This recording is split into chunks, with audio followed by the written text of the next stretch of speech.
Oh, time out na muna sa mga ginagawa nyo. Alam niyo ba ako ng araw ngayon? Oo nga pala, no? It's payday time na! Ano pre, sama ka ba mamaya sa amin lalabas tropa mamaya? Naku pre, hindi siguro ako makakasama. Alam mo naman ang daming bayarin sa bahay eh. Ganun ba? Sige pre, ikaw bahala. Paano? Ano muna ako? Sige pre, uwi na rin ako. Sige pre. Thank you.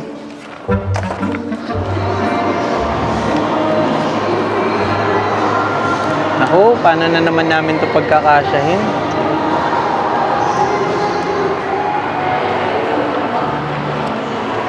Hello sir, good morning. Hi. I'm Kana. Baka interesado po kayong i-check yung mga rent-to-own condominium namin here sa Urban Deca Homes.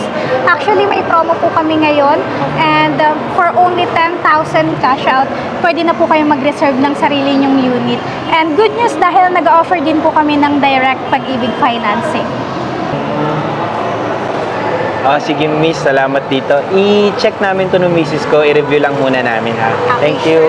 Kontakin niyo po ako if may mga concerns and questions pa po kayo. Sige. Thank you.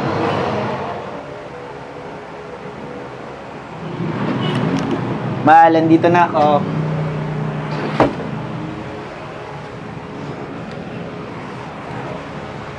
Mahal, buti dumating ka na. Kanina pa ako nag-aantay eh. Due date na naman kasi natin ngayon sa bahay. Nga pala, no? Ay, withdraw na ako kanina eh. Oh, ito na nga pala yung sahod ko. Ikaw na bahala mag-budget niyan ha. Mahal, medyo matagal na rin kasi tayo nangungupahan. Nakakapanghinayang lang kasi yung binabayad natin buwanan. Hindi naman mapapa sa atin yung bahay balang araw. Sana po, Papa, magkaroon din tayo ng sariling bahay katulad ng mga kaibigan ko. Teka lang, mahal. Parang may inabot sa akin na yung ahente kanina dun sa mall. Tinan mo, baka ito na yung sagot sa mga dasal natin para magkaroon ng sarili nating bahay. Totoo, mahal. Alam mo, ito ang matagal ko nang pinapangarap, ang magkaroon tayo ng sariling bahay. Talaga po, Papa, hindi na tayo mangungupahan. Hindi na, anak. Bukas na bukas, pupuntahan din natin yung Deca Homes. Panahon na siguro para magkaroon tayo ng sarili nating bahay.